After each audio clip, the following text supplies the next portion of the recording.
This video is brought to you by John Robson Guitar Tuition. If you enjoy the content, please consider supporting the channel by enrolling on a course, purchasing some guitar lessons or a t-shirt, or you can join my Patreon. Now, on with the show. Hello chaps, welcome once again to John Robson Guitar Tuition. As always, I do hope you're well. Now then, as the title of this video suggests, I'm posing a question. What exactly is a lick, a guitar phrase, whatever you want to call it?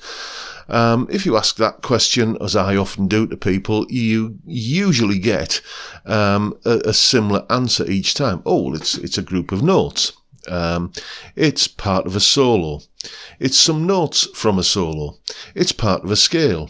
It's some notes from a scale that you use to build part of a solo. That is usually the sort of general consensus of the type of responses you get. But it's actually missing, I think, a good 50% of what it is that makes a lick work, and that is rhythm.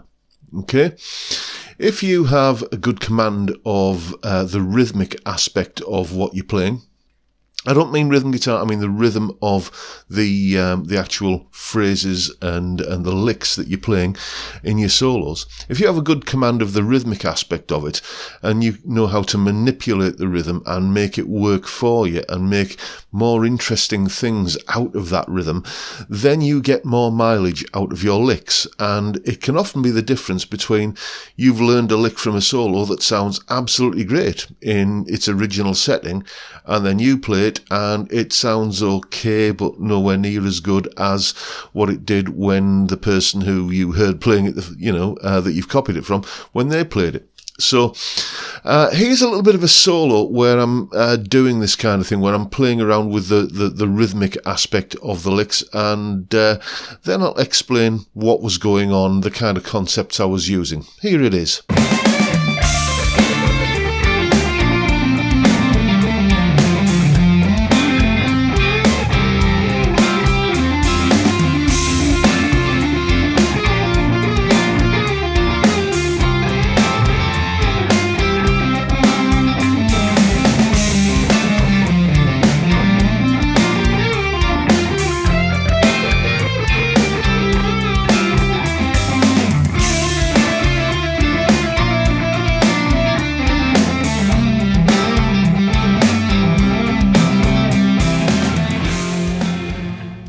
Right then, so playing around with rhythms, that's what we're dealing with today. Because the emphasis of what we're talking about here is, rhythms, then you're really going to need to be at least familiar with, or, comfortable with playing ideas to a metronome, synchronizing with a beat, and being able to play in relation to that beat fairly comfortably. So providing you've got that basic skill locked in, and if you haven't, well, there's something you can go away and practice. But providing you're okay with that, you can have a lot of fun with this rhythmic kind of stuff. What we're going to be dealing with in this little segment is something that goes by various names: polyrhythms, rhythmic displacement, syncopation. You can call what we're going to do here by any of those names. And the basic premise is that what you do is you take some kind of lick that has a repetitive element. And if it's repeating, then there is a fixed number of notes per cycle of the lick. And then what you do is you play with the rhythm of that. For instance, here's a simple little 3-note lick. We're using kind of D minor here as the basis for this. D minor pentatonic. And perhaps we'll get into a little bit of D natural minor scale like that. But this is the basic repetitive 3-note lick I'm talking about. So you could just play that, repetitively like that, 3 notes per cycle, 1 cycle per beat. So you're basically getting triplets, and that would sound like this. There's the metronome.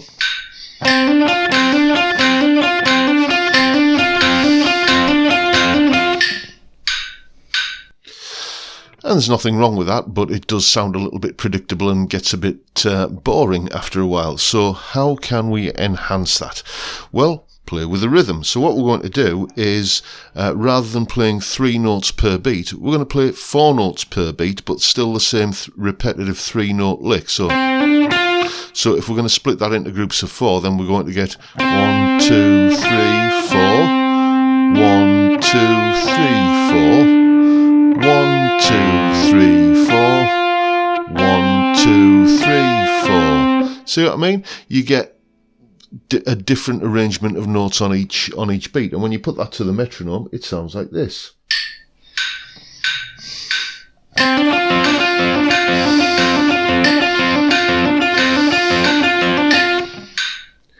And everything from that lick in All Right Now through to the, and I'm not going to play these, but you know, the arpeggio section at the end of the Hotel California solo, all of those kind of solos and more use that kind of 3-note repetitive cycle, but played 4 notes per beat, you know, to great effect. Another one you can do is obviously reverse that. You can take a lick that's got 4 notes per beat. Let's take this one here. I think I used this in the solo. Like that. 1, 2, 3, 4. Just a little D minor pentatonic thing with this passing note in here. And again, I could play that 4 notes per beat and it would sound like this.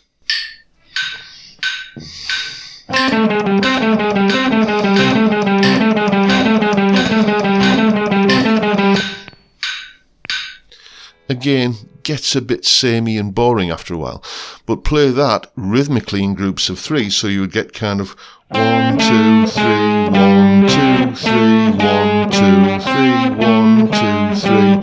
So you're getting a different group of 3 notes landing on each beat. Sounds like this.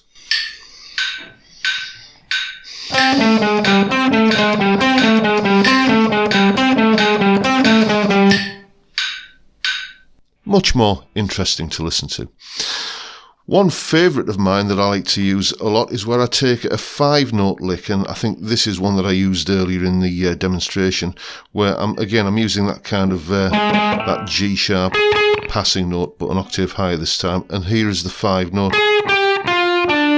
lick. 1, 2, 3, 4, 5. Now you could play that at 5 notes per beat, and if you wanted to, a good way of counting groups of 5 per beat is just to say the word hippopotamus on each beat. So hippopotamus, hippopotamus, hippopotamus, like that. That's a good way of counting 5 notes per beat. But what we're going to do here is play it in groups of 4.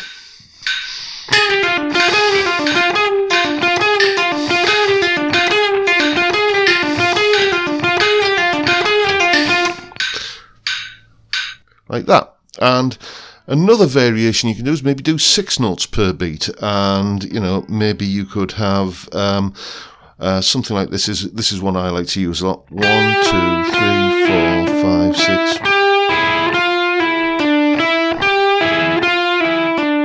and play that rhythmically in 4s, and you get this.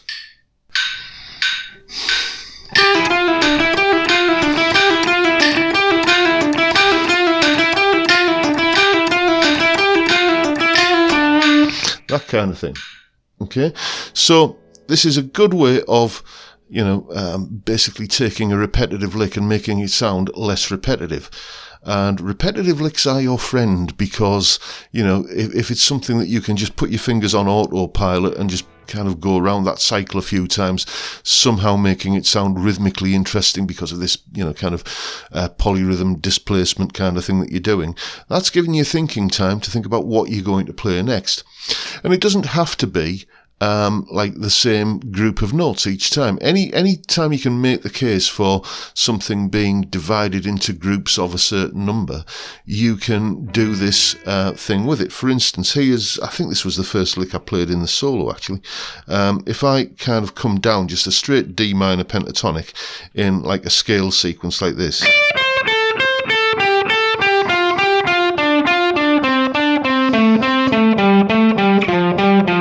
Like that. So all I'm doing there is, if you imagine the notes of the scale are numbered 1, 2, 3, 4, 5, 6, 7, 8, 9, 10, and so on, then just come down the scale 1, 2, 3, then 2, 3, 4, 3, 4, 5, 4, 5, 6, and so on. So you're basically coming down in overlapping groups of 3, each one starting one note further into the scale than before.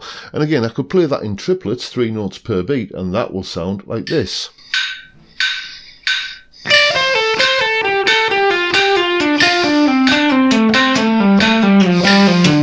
Like that. And again, it works, you know. But let's hear what it sounds like if I then play that rhythmically in groups of 4.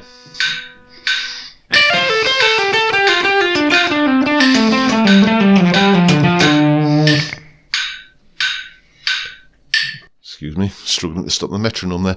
You can hear that that one just sounds just that little bit more interesting somehow. It just has a bit more character to it, and syncopation, and you know, a groove to it.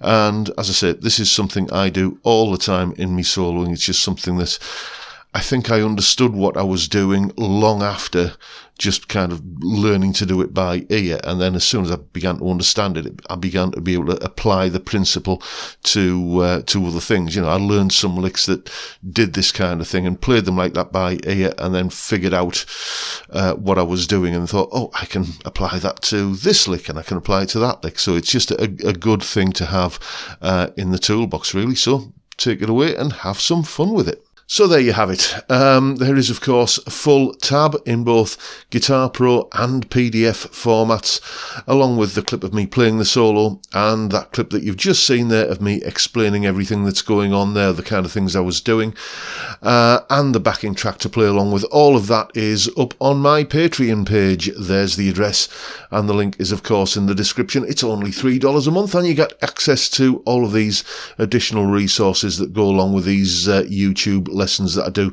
I do usually kind of 3 lesson-based videos per week, so you know, $3 a month, 3 lessons, you know, 12 lessons a month that you're getting access to. That's got to be a bargain, hasn't it? Thank you so much to everybody who's supported me in that way, or any of the other ways, which are all linked downstairs in the description. And thank you in advance if you're thinking about doing it. And that is pretty much it for today, folks. Hope you've enjoyed the video and found it useful, informative, and maybe even a little bit inspiring. And if you have, please hit the subscribe button and the notification bell if you haven't already done so. And why not give me a like while you're at it? Don't forget the live stream, 5 PM UK time every Friday, where we sit and drink beer and talk about music and guitars and all manner of things. It's a fantastic way to kick off the weekend, and I'd love to see you there if you can make it. But for now, I'll bid you all a good day and say thank you so much for watching. Thank you for your time. Look after yourselves, folks. Stay well, stay safe, and above all, stay sane. Bye for now.